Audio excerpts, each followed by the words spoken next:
The stars had never seemed so cold to Admiral Vexthar as they did on the day the High Council issued the extermination order.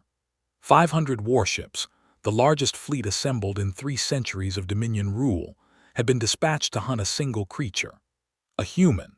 The thought would have been laughable to any species in the known galaxy just 2 years ago, before the fall of the Helix stations, before the massacre at Corinth Prime, before the name Cole Bennett became synonymous with terror and legend.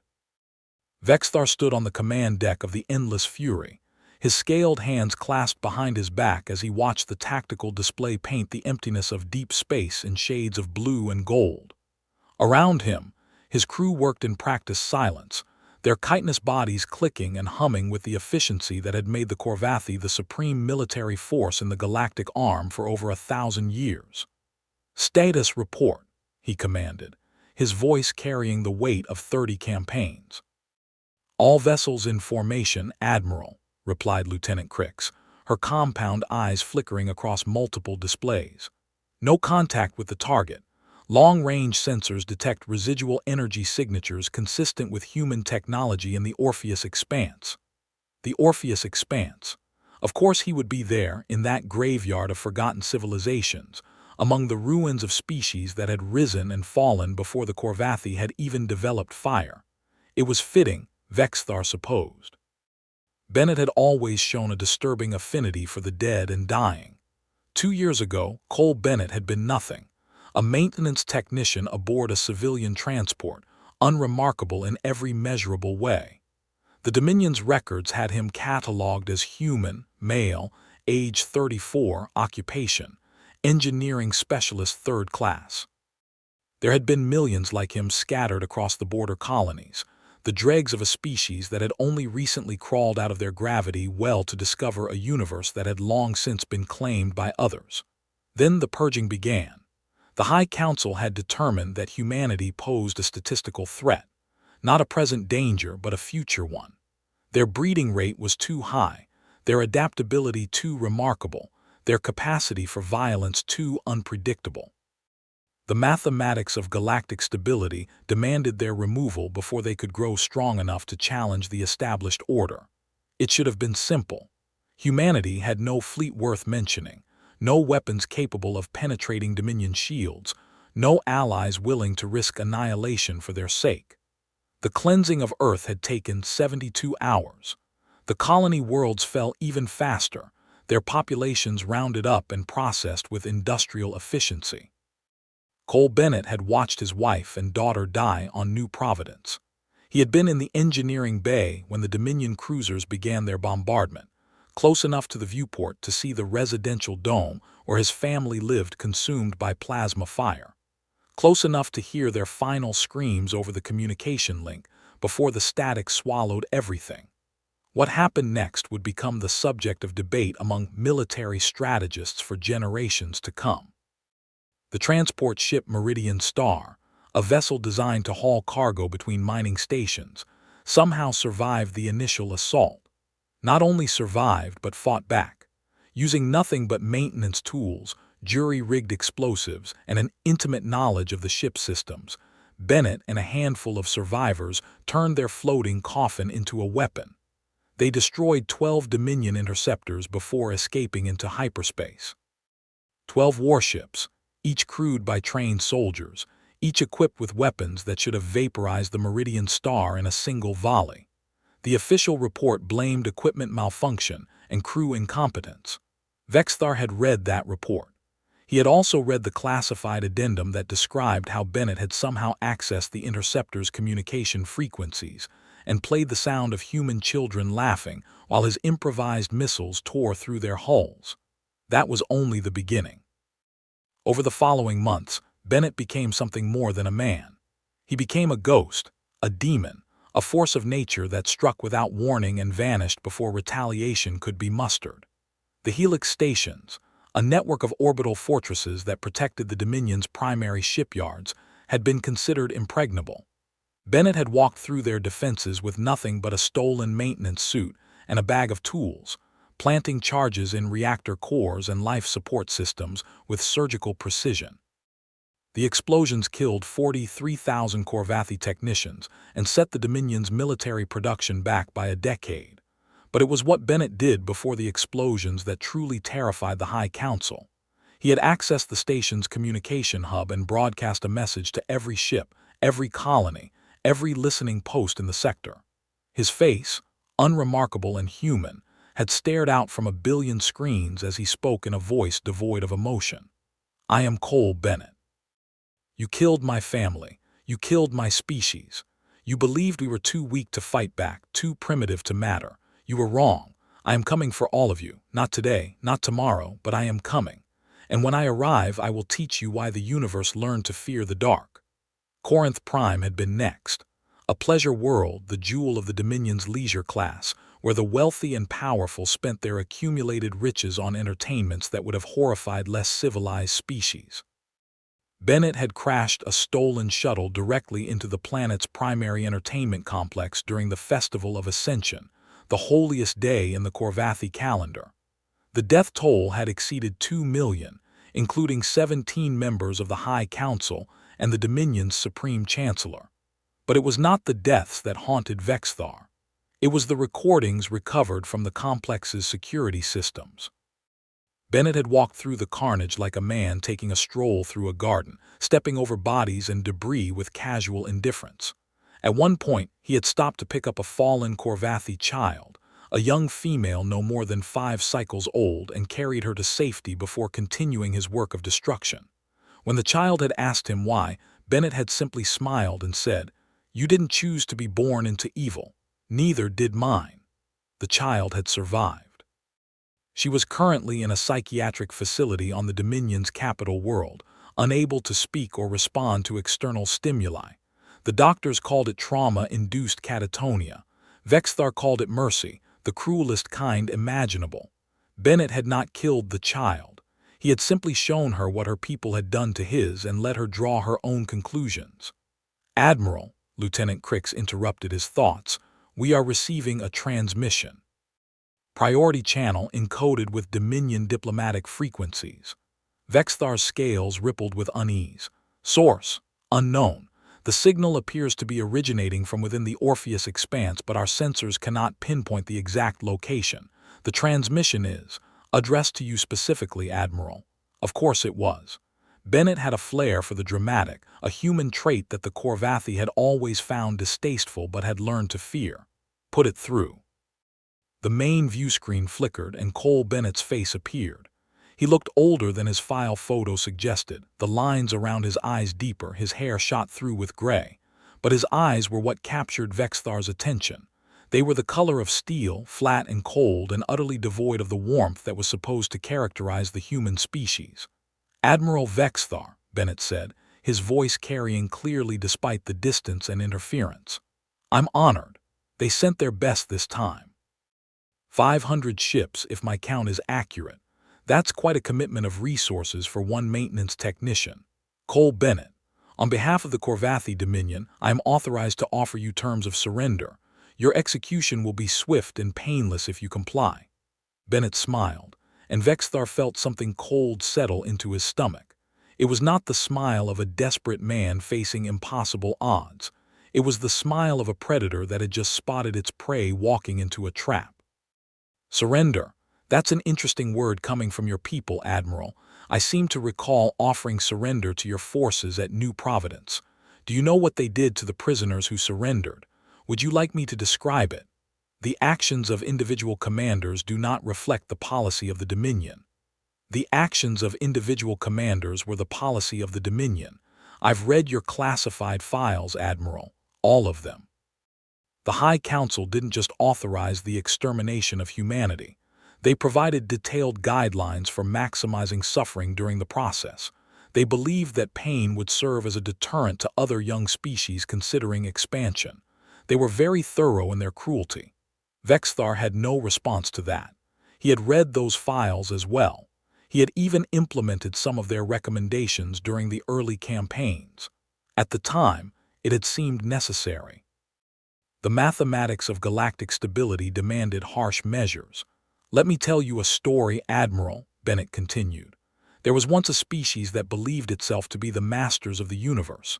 They had conquered 1,000 worlds, enslaved 100 races, and built an empire that stretched across the stars. They believed that their power was absolute, that their rule was eternal, that nothing in the cosmos could challenge their supremacy. Human mythology, Vexthar said dismissively. We are familiar with your species' tendency toward self-aggrandizing narratives. Not human mythology, Admiral, Korvathi history. I'm describing the hegemony of stars, your ancestors' first interstellar empire. Do you know what happened to them? Vexthar's scales went rigid. The hegemony of stars was not discussed in polite Korvathi society. It was a period of history that had been carefully excised from the official records, remembered only in the classified archives accessible to senior military officers and the High Council. The hegemony fell because they encountered a species they could not destroy, Bennett said. A species that refused to surrender, refused to submit, refused to accept their assigned place in the galactic order. That species fought back with every weapon at their disposal, including weapons the hegemony had never imagined possible. They turned the hegemony's own technology against them, corrupted their systems, poisoned their worlds, and eventually burned their empire to ashes. Ancient history, Vexthar managed. Irrelevant to current circumstances. Is it? Tell me, Admiral, have you examined the Orpheus expanse recently?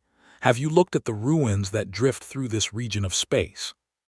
Have you wondered why so many civilizations seem to have died at precisely the same moment in history? Lieutenant Crix turned from her station, her compound eyes wide with fear. Admiral, we are detecting massive energy fluctuations throughout the expanse. The ruins, they are activating. On the view screen, Bennett's smile widened. The species that destroyed the hegemony of stars called themselves the Architects. They were the first intelligent life to arise in this region of the galaxy, and they spent millions of years preparing for the day when younger species would grow powerful enough to threaten the cosmic order. They built weapons that could sterilize entire star systems, defense networks that could detect and neutralize any threat, and automated guardians that would continue their work long after they themselves had passed into extinction. The Orpheus expanse is not a graveyard, Admiral. It is a fortress.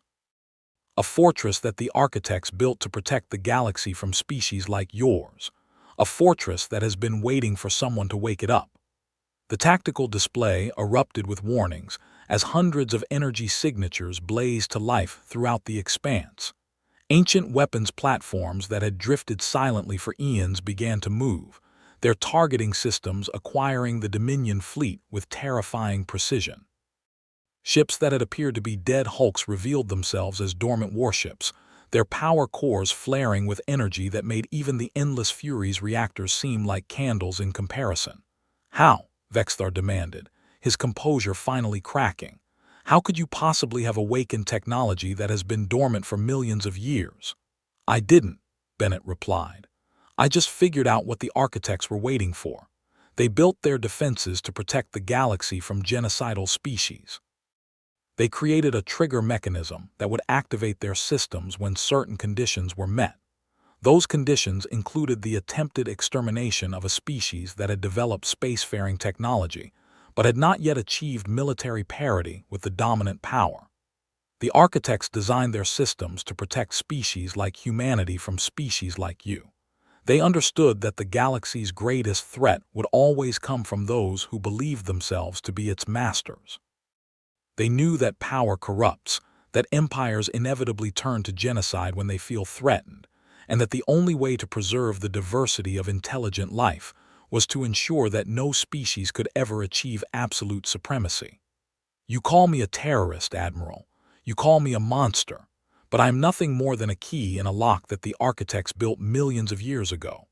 When your people decided to exterminate mine, they fulfilled the conditions that the Architects had set.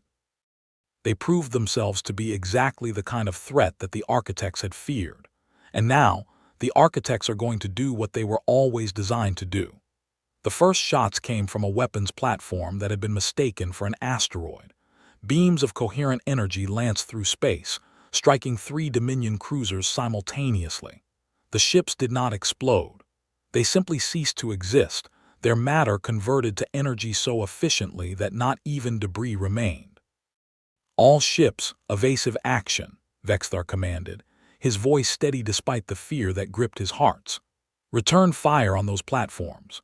The fleet responded with practiced precision, weapon systems unleashing barrages of plasma and missiles at the awakening Architect defenses. Their attacks were as effective as throwing pebbles at mountains.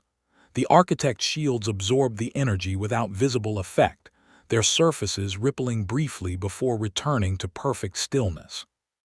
"Our weapons are having no effect," Lieutenant Crix reported, her voice rising toward panic.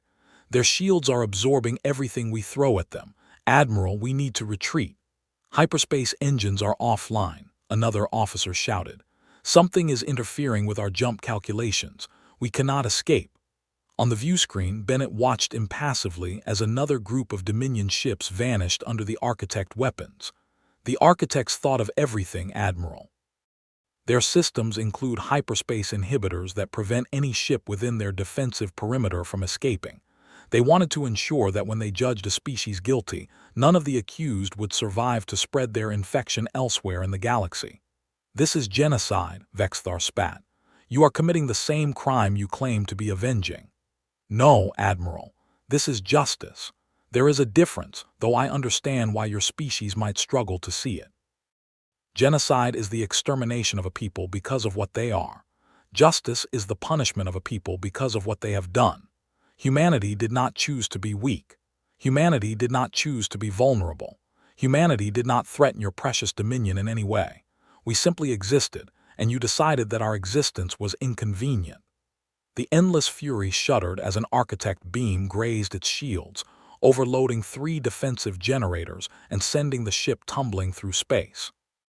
Vexthar grabbed a support rail to steady himself as his crew scrambled to restore stability. "Your species chose to become murderers," Bennett continued. "Your species chose to become monsters. Your species chose to wipe out billions of innocent lives because a computer model told you that we might someday pose a threat. The Architects are not punishing you for what you are. They are punishing you for what you did. And in their calculus, the only appropriate punishment for genocide is extinction." "Wait," Vexthar said, a desperate thought occurring to him. "You said the Architect systems were designed to protect young species from genocide, but if they destroy us, they will be committing genocide themselves. They will be violating their own programming." Bennett laughed, a sound utterly devoid of humor. "You still don't understand, do you? The Architects weren't opposed to genocide in general. They were opposed to the genocide of innocent species. Species that had committed atrocities against others were not considered innocent. They were considered threats to be eliminated. The Architects built their systems to function as a galactic immune response. When they detected a pathogen, a species that posed a threat to the healthy development of intelligent life, they eliminated it. Completely. Permanently. They understood that half measures only delayed the problem, that empires rebuilt and sought revenge, that the only way to truly protect the innocent was to ensure that the guilty could never harm anyone again. More ships died as the Architect weapons found their marks. The tactical display, which had shown 500 Dominion warships just minutes before, now showed fewer than 300. And the Architect systems were still warming up, their ancient reactors building toward maximum output. "Please," Vexthar said, abandoning his pride in a final desperate appeal. "There must be a way to stop this. There must be something we can offer, some accommodation we can make. We will restore the human colonies. We will provide reparations. We will withdraw from human-claimed space and never return." "Admiral," Bennett's voice was almost gentle. "Humanity is gone. There are no colonies to restore. There are no survivors to receive reparations. In the entire galaxy, I am the last of my kind. A single human, standing amid the ruins of everything I ever loved, watching as the universe finally delivers the justice that my species deserved. Then what is the point? If humanity is extinct, what purpose does your revenge serve? It serves as a lesson, Admiral, a lesson that will be recorded in the archives of every species that survives to witness it, a lesson that will be passed down through generations and remembered long after the Korvathi Dominion has been forgotten. The lesson is simple. In the darkness between stars, there is always a reckoning. No empire lasts forever. No atrocity goes unpunished. And the universe, despite all appearances, has a long memory and a terrible patience. The architect weapons platforms completed their targeting solutions and began firing in earnest. The Dominion fleet, the mightiest military force in the known galaxy, was reduced to scattering debris within minutes. Ships that had conquered worlds and subjugated races vanished like snowflakes in a furnace, their crews dying without even understanding what had killed them.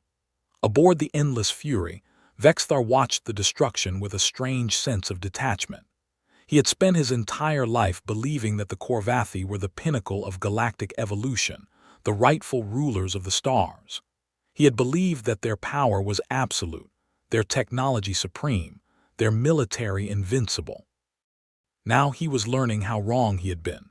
"Admiral," Lieutenant Crix whispered, her voice barely audible over the chaos of the dying ship. "I have a daughter. She just hatched last month. I never even got to see her." Vexthar looked at his officer, at the terror in her compound eyes, at the way her mandibles trembled with fear.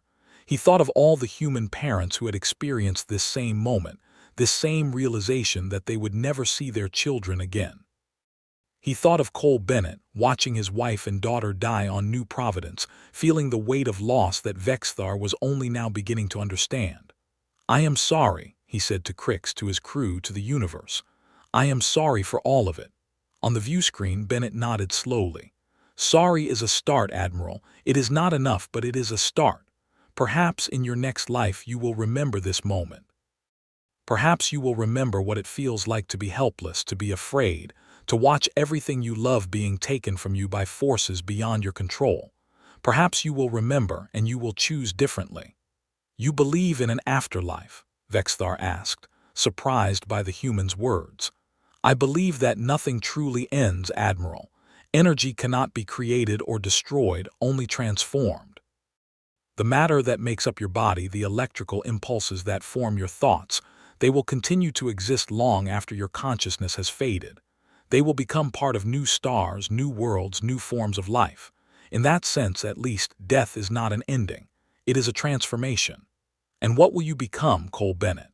When this is over, when your revenge is complete, what transformation awaits you?" Bennett was silent for a long moment. When he spoke again, his voice was tired, the voice of a man who had carried a burden too heavy for any single soul to bear. "I will become a memory, Admiral. A story that parents tell their children to remind them that even the mightiest empires can fall. A legend that will grow with each retelling until the truth of what happened here is lost beneath layers of myth and speculation. I will become the ghost that haunts the dreams of tyrants, the shadow that falls across the thrones of would-be conquerors. I will become a warning." The Endless Fury's shields failed as 3 architect beams converged on the flagship. For a single, crystalline moment, Vexthar felt the heat of ancient stars wash over him, felt his scales begin to char, felt his consciousness start to dissolve into the infinite darkness. In his final instant of awareness, he thought he heard Bennett's voice, speaking across the void with something that might have been compassion. "Goodbye, Admiral. May your next life be kinder than this one." Then there was light and silence, and the cold mathematics of justice finally balanced. Cole Bennett stood alone on the observation deck of the ancient architect vessel that had become his home over the past months. Around him, the ruins of the Dominion fleet drifted silently through space, their hulks already beginning to be claimed by the endless processes of entropy that eventually consumed all things. The architect systems had performed exactly as he had predicted, their ancient weapons eliminating the Dominion fleet with terrifying efficiency. 500 warships, 40,000 soldiers, the pride of the Korvathi military, reduced to scattered debris in less than an hour. It was the largest single military defeat in the recorded history of the galaxy, and it was only the beginning. The architect systems were already calculating their next targets. The Korvathi homeworld, the seat of the Dominion's power, was being analyzed for optimal strike patterns. Secondary fleets were being tracked and marked for elimination.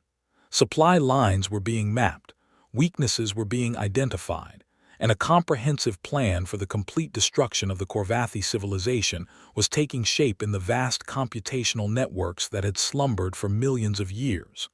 Bennett had told the truth to Admiral Vexthar. He had not created these weapons, had not programmed their targeting systems, had not designed their terrifying capabilities. He had merely discovered them, buried in the archives of a dead civilization, waiting for someone to understand their purpose. The architects had built their defenses with precisely this scenario in mind. They had understood that the galaxy would eventually produce species like the Korvathi, species that would grow powerful enough to threaten the existence of others, but not wise enough to recognize the horror of their actions. They had built a failsafe, a cosmic reset button that would be triggered when certain conditions were met. Those conditions had been met when the Dominion began its systematic extermination of humanity. The architect's sensors had detected the genocide, analyzed its scope, and activated the dormant defense network. Bennett had merely been the catalyst, the human presence required to finalize the targeting protocols and authorize the use of lethal force. In a sense, he was not so much a warrior as he was a witness. The architects had designed their systems to require a member of the victimized species to confirm the genocide before retaliatory measures could be initiated. They had understood that artificial intelligence, no matter how advanced, could make mistakes.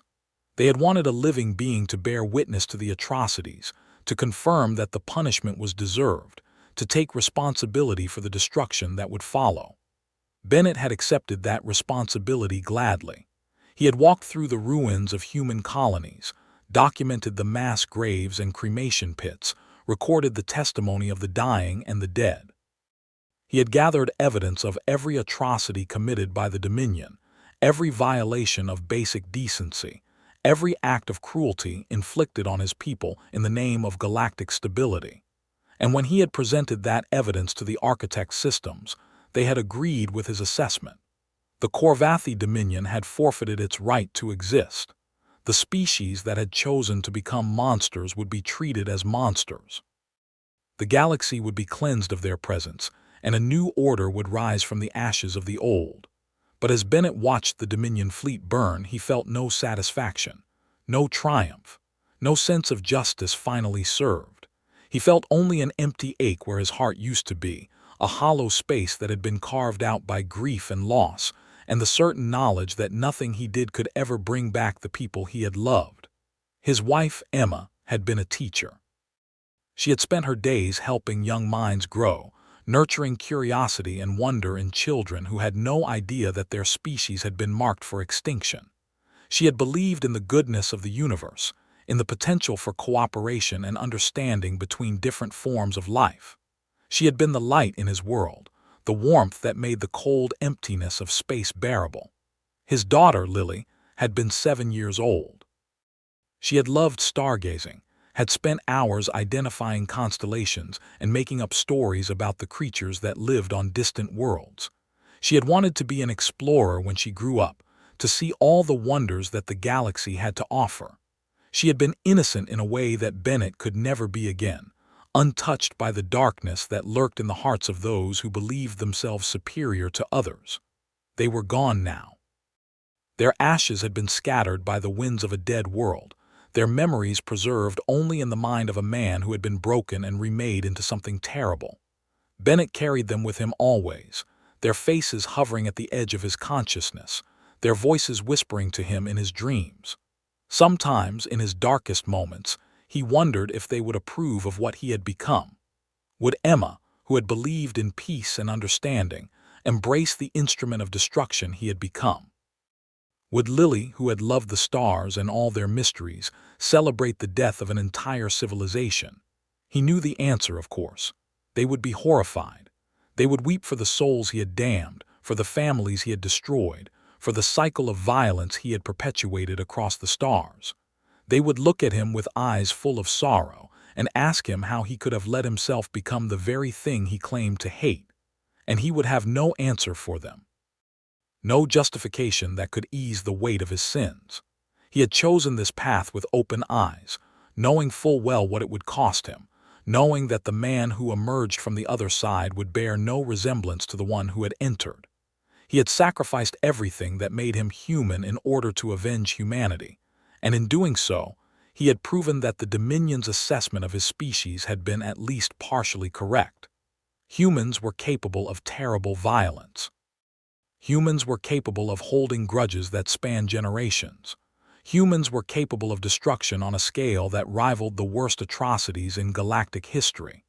The difference, Bennett told himself, was intent. The Dominion had killed because they feared potential competition. He killed because actual crimes had been committed. It was a distinction that grew thinner with each passing day, but it was all he had left to cling to. The Architect vessel's sensors chimed, indicating that the last of the Dominion ships had been neutralized. The Orpheus expanse was silent once more, a graveyard expanded by the addition of 500 new wrecks. The debris would drift here for millennia, a testament to the folly of those who had believed themselves to be invincible. Bennett turned away from the observation port and walked through the corridors of the ancient ship. The architects had built their vessels to last, constructing them from materials that would not corrode or decay even after millions of years of exposure to the harsh conditions of space. The walls still gleamed with a soft phosphorescence. The air still circulated through systems that had been running since before the first Corvathi had crawled out of its primordial ocean. He reached the command center, a vast chamber dominated by holographic displays that showed the current state of the galaxy. Red markers indicated Dominion assets, fleets, colonies, industrial centers, communication hubs.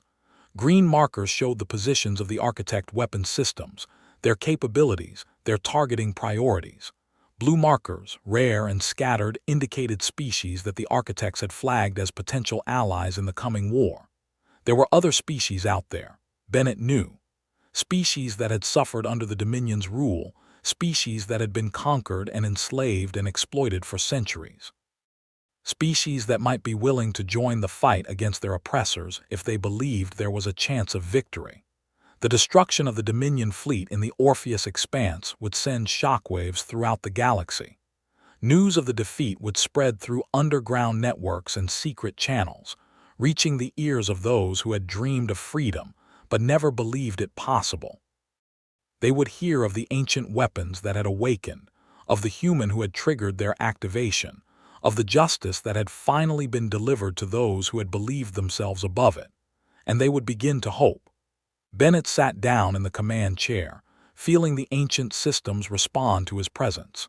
The architects had designed their interfaces to be intuitive, accessible to any species with sufficient intelligence to understand their purpose. They had wanted their weapons to be used, had wanted their legacy to continue long after they themselves had passed from the universe. He pulled up the tactical analysis of the Dominion's remaining forces. Even after the loss of 500 ships, the Corvathi still possessed the largest military in the known galaxy. They had shipyards capable of producing new vessels at a rate that would replace their losses within a decade. They had populations that could be conscripted into service, resources that could be redirected to military production, allies that could be called upon to assist in their time of need. The war was far from over. The battle in the Orpheus expanse had been only the opening engagement, a statement of intent that would be followed by a campaign of unprecedented scope and ferocity. The Architect's systems would continue their work, targeting Dominion assets with tireless efficiency, but they could not win the war alone. They needed allies. They needed soldiers. They needed leaders who were willing to sacrifice everything for the chance of victory. Bennett had already identified several potential candidates. The Vrel, an insectoid species that had been conquered by the Dominion 3 centuries ago and forced to work in their mines. The Thessani, a race of aquatic beings whose homeworld had been strip-mined for rare minerals and left as a toxic wasteland. The Calrics, a nomadic people who had been hunted nearly to extinction for refusing to submit to Corvathi rule. Each of these species had reason to hate the Dominion. Each of them had suffered losses comparable to humanity's, had watched their families die, had seen their cultures destroyed, had been reduced to servitude and despair. They would fight, Bennett knew. They would fight with the same fury and determination that had driven him to this point, the same willingness to sacrifice everything for the chance to see their oppressors fall. But first, they needed to believe that victory was possible. They needed to see proof that the Dominion could be defeated, that their ancient weapons and vast fleets were not invincible. They needed a symbol, a figurehead, a champion who could inspire them to rise against their masters and claim the freedom they deserved. Bennett had never wanted to be that symbol. He had never sought glory or recognition or the burden of leadership. He had been a maintenance technician, a simple man with simple dreams, content to spend his days working on ship systems and his nights with the family he loved. The universe had taken that life from him, had forced him to become something he had never imagined possible. But he had learned over the course of his campaign against the Dominion that symbols mattered, stories mattered. The narrative of a single human standing against an empire, refusing to submit even when all hope seemed lost, had power that transcended mere military calculations. It inspired, it motivated, it gave meaning to the struggle that lay ahead. He would become that symbol then. He would carry the burden of humanity's legacy, would speak for the dead and fight for those who still lived in chains. He would be the ghost that haunted the Dominion's dreams, the shadow that fell across their throne, the reminder that their crimes had not been forgotten and would not go unpunished. And when the war was finally over, when the Dominion had been broken and its people scattered to the cosmic winds, he would find a quiet place among the stars and finally allow himself to rest. He would close his eyes and think of Emma, think of Lily, think of the life that had been stolen from him. He would hope that somehow, somewhere they were waiting for him, and he would let the darkness take him at last. But that day was far away. There was work to be done, battles to be fought, a galaxy to be liberated. Cole Bennett, the last human, the forgotten champion, rose from his chair and began to plan his next campaign. The Dominion had sent 500 warships to hunt him. They had failed. Soon, they would learn that their failure was only the beginning of their nightmare. The forgotten champion had risen again, and he would not rest until justice had been served. The stars watched in silence, ancient and patient, as a new era dawned across the galaxy. An era of reckoning, of retribution, of hope born from the ashes of despair. An era that would be remembered for millennia to come as the time when one human stood against an empire and refused to fall.